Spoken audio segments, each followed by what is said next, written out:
Good morning, everyone.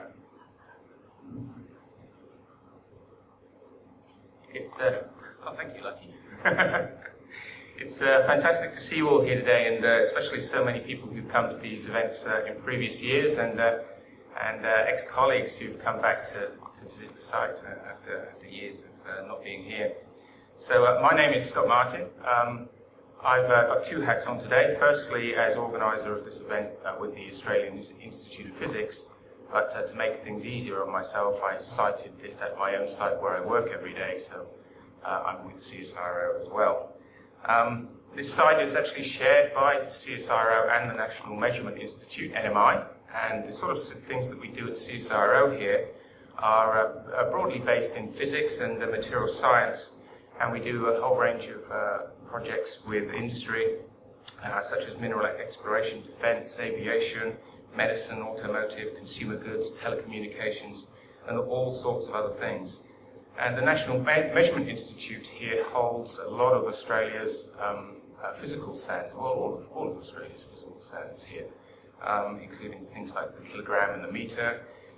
This clock up here is synced to the NMI's atomic clocks on site, so those underpin all sorts of things like the financial industry and those sorts of things. And they do trade and measurement here, so they go out and do really weird things, like they've got a big truck out the back with huge weights on it for going out and calibrating weigh bridges for trucks, and all sorts and sorts of other things. I've got many colleagues here from NMI and CSIRO today, and they should be identified by their badges, so I'd really encourage you to quiz them and ask them what they do, especially if you're here from industry and you're looking to be the receptor of some interesting science. So I'd really like to thank CSIRO for allowing me to host this event here. And I'd also like to thank the other two main sponsors, Phillips Ormond Fitzpatrick. They started to support this event back in 2008, and they've been unwavering ever since. So I'd like to very gratefully acknowledge them. And Daniel McKinley and Kathy Leviton are here again this year, as they were last year. And Phillips Ormond Fitzpatrick has been a proud sponsor of the Physics and Industry Day since, as I say, 2008. They are a leading full-service intellectual property firm with offices in Sydney, Melbourne, Adelaide, and in 2012 was awarded the Patents Law Firm of the Year and Engineering Law Firm of the Year awards by global law experts. So I thank them very much for their ongoing sponsorship. The other sponsor this year is the Laboratories Credit Union, a small, about 3,000 member credit union, local. It grew out of CSIRO, but its bond has grown to other areas. And last year they won an award for most innovative new product, which was a family banking product where someone who has a deposit can offset that against a loan, maybe of a child or something. So you don't need to bankroll their loan, but you can give them a helping hand by giving them a portion of their loan interest-free. I mean, you use your interest, but you get maybe a better multiplier by getting interest off their mortgage. Okay, so thank you very much to the sponsors, and Dee will be here from the Laboratories Credit Union. Probably is Dee here already? She'll be here later on, so you can quiz her about the new products. Let me say a few things about the amenities here. If you have parked anywhere except the outside of the perimeter road, then dash out there after the first talk, and please move it to the outside of the perimeter. Go up here.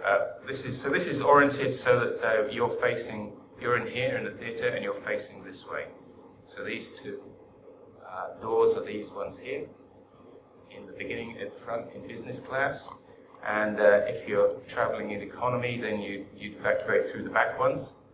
The toilets are out here, so just go out of the doors and turn right. If you need help with reception, calling a taxi or anything else like that, just go out of the doors and turn left and go up and see Joe at reception this morning. And if you're in the foyer and the alarms go off, then we will evacuate through these two doors and this door, and we'll walk around and assemble at this place, which is act that way. So there are two tones. The first beeping tone is be alert, but not afraid.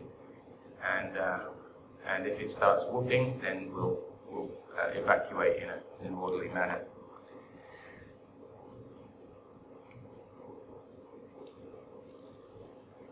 So the Physics in Industry Day has been a long-running event in the Australian Institute of Physics calendar, and it's a part of a wider calendar that the AIP has in its remit to support and promote physics at all levels, in industry, in education, at universities, and in research as a professional organisation.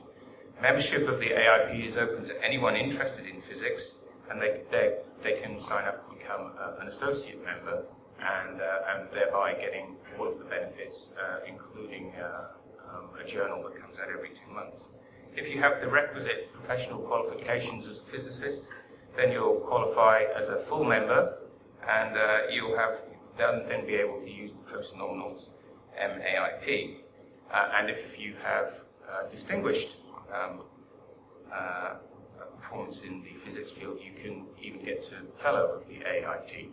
And I'd just like to acknowledge 3 fellows that we have today here in the auditorium. Kostya Ostrakov, who lives in this building, he might have missed this boring bit and be here later probably. David Blair and Neville Fletcher, who's come down from Canberra. I'd just like to identify a couple of other notables in the audience. Jeet Ostry is registered. I don't know if he's here today. Looking here today. He's one of the co-inventors of the wireless LAN patent that CSIRO had. And also on that note, my old boss Dennis Redfern's in the audience, and he prosecuted a lot of that effort in the US to get the big wins for CSIRO. So you can quiz him and get all of the dirty, juicy background on that if you can nail it down. I've tried for years, so I don't think you'll succeed. So there's a few other events coming up before Christmas. Every year the AIP runs a very popular lecture tour where we either choose someone from Australia or someone from overseas, a woman. And last year it was a overseas as well. This year it's Professor Sheila Rowan from the University of Glasgow. She'll be here later this month and going around the whole of Australia doing lots and lots of talks about the search for gravitational waves. And in New South Wales she'll be talking to a load of schools, but also 2 public lectures.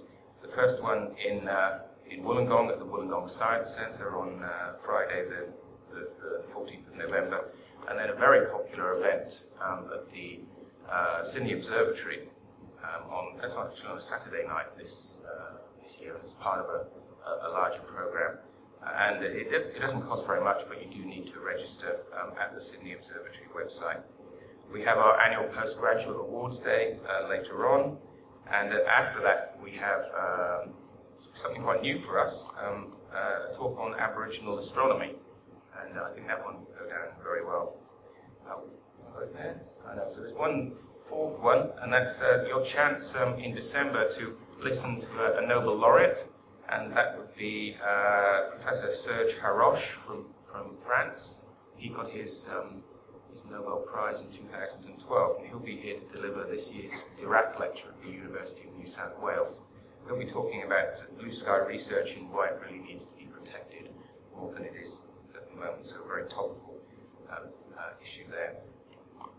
Okay, so that's all the preamble. It's really nice to organise this event every year, and particularly this year where we've got almost double the amount of people that we would normally have. They're not here yet, half of them, but the traffic here is pretty bad, so we're almost at capacity. Although it was born out of an esoteric interest in physics and the mind, it soon became very apparent to me that this topic does have actually huge consequences for industry, maybe future industries, but I think we'll see throughout the day how it's going to be impacting industries in the very near future, very, very near future. And really it affects any industries that has humans in it, so that's pretty much all of them. I think one of the reasons why this is a really good time to be thinking about this sort of topic is that machines are now reaching that point where they're getting tentatively quite scary in their capacity. And you'll see what I mean when we hear Jörg von Kaenel's talk from IBM this afternoon. And I've had a glance through just to make sure his presentation works, of course, and the video. But an amazing scene where a computer is able to generate two sides of a debate, and I think you'll be quite amazed when you see that.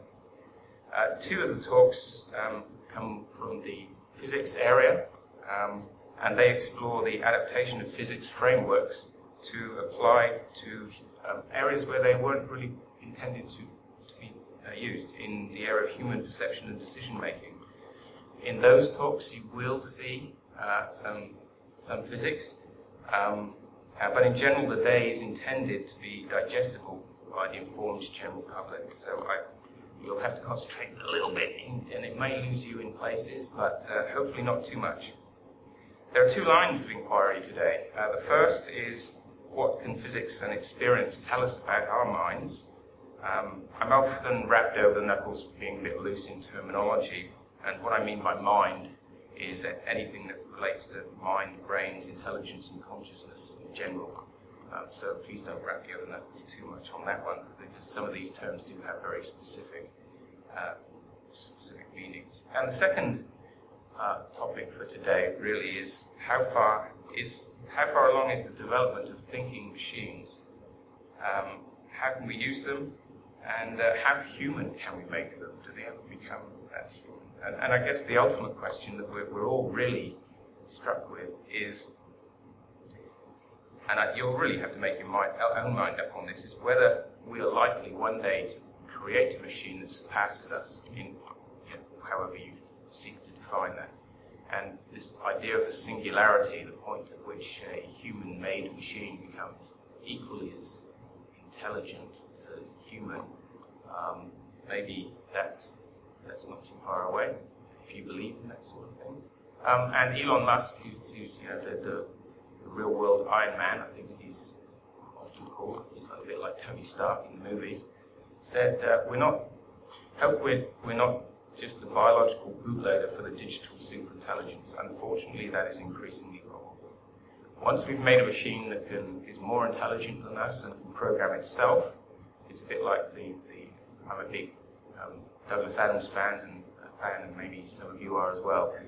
Maybe the machine can make itself cleverer and cleverer and cleverer on shorter and shorter timescales. Where will that leave us in the future? And I'm hoping that Richard Watson, who will speak at the end of the day from London, he's a futurologist, will talk about some of those aspects maybe. One thing I think that I've really noticed about this year's speakers is the way that they've started off in one area and jumped into huge other different areas, and I think you'll see that as we go through. So let me, with that, introduce the first speaker.